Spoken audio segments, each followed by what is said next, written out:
This is a particular episode, but we view it as part of a number of related acts, and we're looking at the whole pattern of conduct.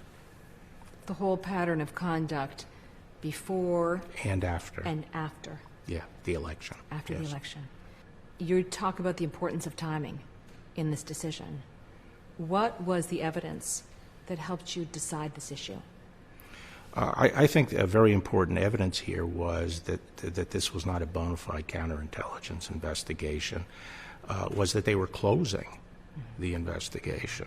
In December, they started that process, and on January 4th, they were closing it.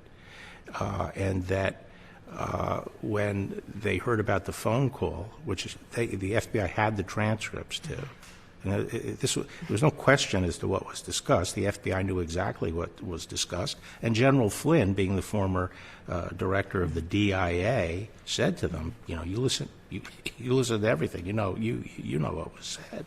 So there's no mystery about the call, but they initially tried some theories of how they could open another investigation, which didn't fly.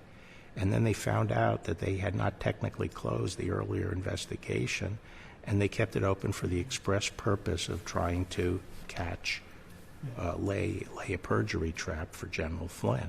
They didn't warn him the way we usually would be required by the department. They bypassed the Justice Department.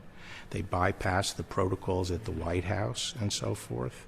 These were things that persuaded me that there was not a legitimate counterintelligence investigation going on. What are the consequences for these individuals?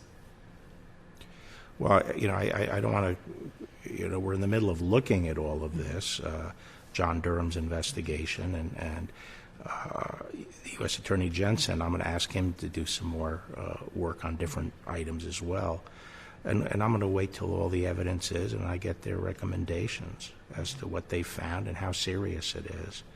But if we were to find wrongdoing in the sense of any criminal act, obviously we would follow through on that. But again, just because something may even stink to high heaven and appear everyone to be bad, we still have to apply the right standard and be convinced that there's a violation of a criminal statute and that we can prove it beyond a reasonable doubt.